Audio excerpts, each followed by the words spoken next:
Hello everyone, welcome to সোনালি রান্নাঘর। সবার প্রথমে সবাইকে জানাই মেরি ক্রিসমাস স্পেশাল। আজকে তোমাদের সাথে ফ্রুট কেক রেসিপি শেয়ার করব। ডিম ছাড়া, অ্যালকোহল ছাড়া ইনস্ট্যান্ট হয়ে যাবে, কোনো ওভেন নেই, ওভেনের প্রয়োজন হবে না। আজকে কন্টেনারের মধ্যে বানাবো।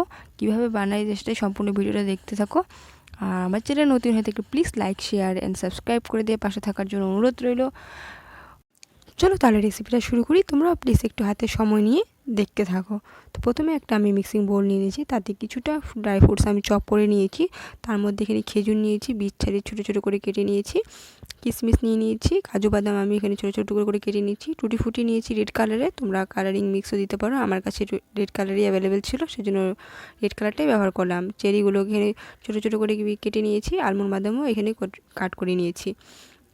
তো এইভাবে করে আমি এই কয়টা ড্রাই ফ্রুটস ব্যবহার করলাম। এখানে আমি ব্ল্যাক কিশমিশ পাইনি বলে, আমার কাছে ছিল না বলে আমি ব্যবহার করিনি। তোমাদের কাছে থাকলে ব্যবহার করতে পারো, আর তোমরা তোমাদের পছন্দ মতন যেটা ড্রাই ফ্রুটস খেতে পছন্দ করো সেটা ব্যবহার করতে পারো। এখানে আমি অরেঞ্জ জুস ব্যবহার করতে পারো 10 ml।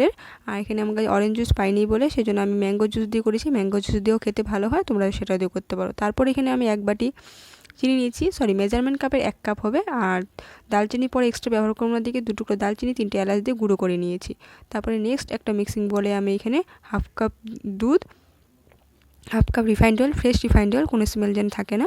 আর যেটা চিনিগুলো গুঁড়ো করেছিলাম সেটারই কাপে মেজারমেন্ট কাপ তোমাদের দেখিয়ে দিচ্ছি। হাফ কাপ করে 1 কাপ পুরো চিনি গুঁড়োটা দিয়ে দিলাম।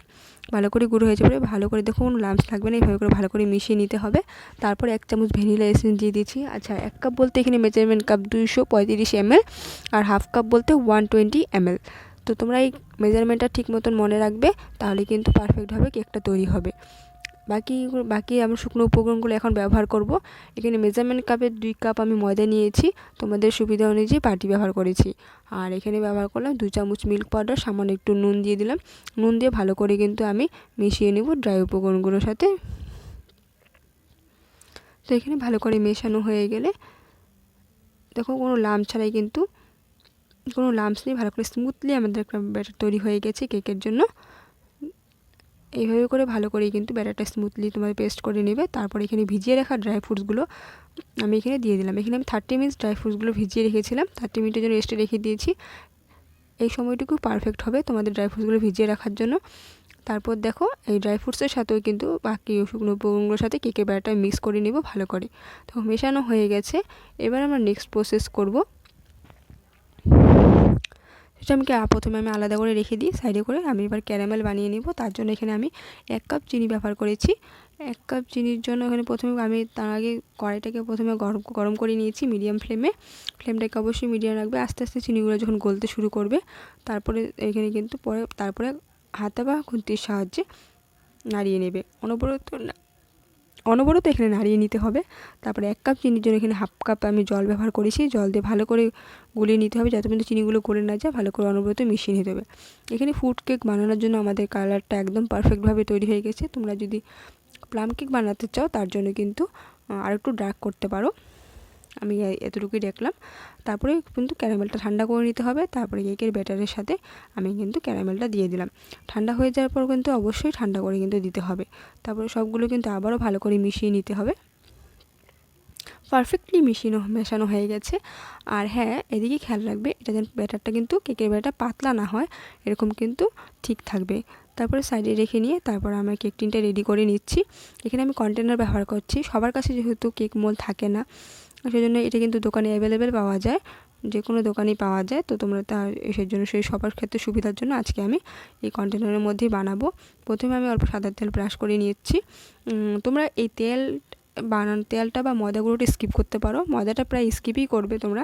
এটা কিন্তু ময়দা গুঁড়ো স্কিপ করলে পরে কী হবে সেটা পরে বলছি তোমাদেরকে। আর তারপরে কিন্তু আমার কন্টেনারটা রেডি হয়ে গেছে। এবার আমরা বেক করার জন্য একদম পারফেক্ট কেকের ব্যাটারটা একদম রেডি হয়ে গেছে। আর বেক করার আগেই আমাদের এখানে বেকিং পাউডার এবং বেকিং সোডা দিয়ে দেবে। তার জন্য 1 চামচ বেকিং পাউডার, হাফ চামচ বেকিং সোডা এবং 2 চামচ ভিনিগার দিয়ে ভালো করে মিশিয়ে নেব। অবশ্যই এটা যখন বেক করতে দিবে তার আগে দেবে, তখনই ব্যবহার করবে, কিন্তু তার অনেক আগে কিন্তু ব্যবহার করবে না। আমি এখানে এখনই বেক করবো, সেই জন্য ভালো করে বেকিং পাউডার এবং বেকিং সোডা দিয়ে ভালো করে মিশিয়ে নিলাম। আচ্ছা, তারপরে বলছি ময়দা গুঁড়োটা আমি এখানে কন্টেনারের মধ্যে ব্যবহার করতে মানা করছি, কারণ নিচের উপর ডার্ক কালার হয়ে যায়, তো ভালো লাগে না। সেই জন্য ময়দা গুঁড়োটা স্কিপ করে দেবে তোমরা।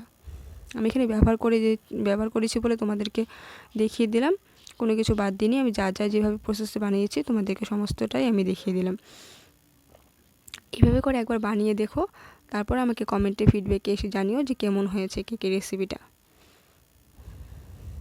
আমি এখানে কন্টেনারগুলোকে পুরো ভরে দেবে না, হাফ করে দেবে। সবাই জানো যেহেতু এই প্রসেসটা, যারা জানো না তাদের ক্ষেত্রে বলে দিলাম।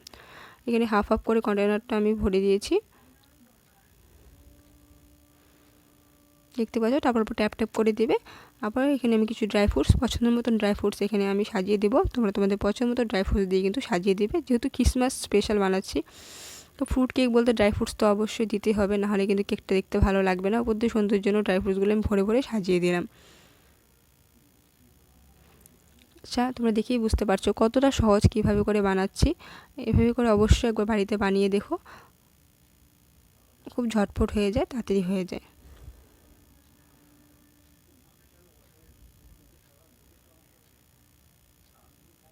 তোমরা আর কি কেকের রেসিপি দেখতে চাও সেটাও আমাকে কমেন্টে কিন্তু জানিও, তাহলে আমি নেক্সট কিন্তু কেকের রেসিপি তোমাদের সাথে শেয়ার করব অবশ্যই তোমাদের জন্য।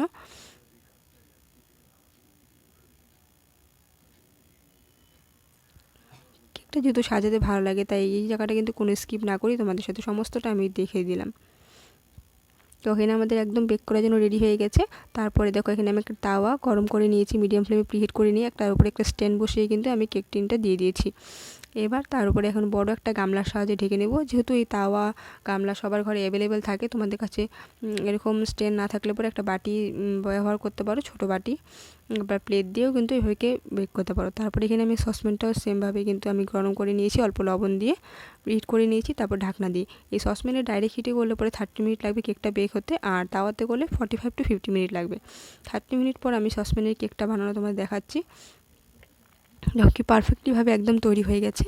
তো কোনো কিন্তু স্টিকের মধ্যে লেগে যায়নি, পুরো আমার ঠান্ডা হতে রেখে দেবো। আর এখানে আমি 50 মিনিট পর দেখাচ্ছি, একদম আমাদের কেকটা পারফেক্টলিভাবে তৈরি হয়ে গেছে। এটা ঠান্ডা হওয়ার পর তারপর নামিয়ে নেব।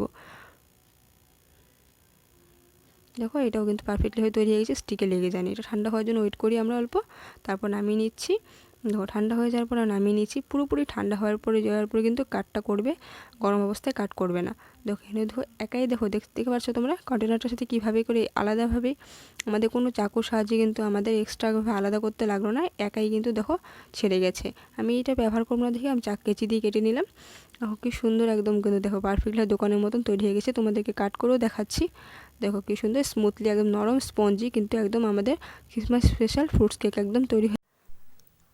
যে কেকটা আমরা তাওয়াতে বানিয়েছিলাম সেটাও আমি তোমাদেরকে কাটিং করে দেখাচ্ছি। দেখো কতটা স্মুথলি নরম স্পঞ্জি হয়েছে, কিন্তু এভাবে খুব সুন্দরভাবে খুব ইজিভাবে কিন্তু আমাদের ক্রিসমাসের জন্য কেক তৈরি করে নিতে পারো। সবাই ঘরে সবাই পারবে এই কেকটা যে কেউ বানাতে। রেসিপিটা কেমন লাগলো অবশ্যই কমেন্ট করে জানিও। প্লিজ সম্পূর্ণ দেখে থাকলে ভিডিওটা লাইক করে দিয়ে পাশে থাকো। তোমাদের লাইক আমাকে নতুন নতুন ভিডিও বানাতে প্রেরণা দেয়। প্লিজ আমার সকল বন্ধুদের জানাই আবারও মেরি ক্রিসমাস। আর আমার চ্যানেলে যারা প্রথম থেকে রয়েছে তাদের জন্য অনেক অনেক অসংখ্য ধন্যবাদ আমাদের পাশে থাকার জন্য। এভাবে পাশে থেকে আমাকে এগিয়ে নিতে যেতে সাহায্য করো। আজকে এই পর্যন্ত হয়, দেখা হবে অন্য কোনো রেসিপির সাথে। সবাই ভালো থেকো, সুস্থ থেকো, ধন্যবাদ।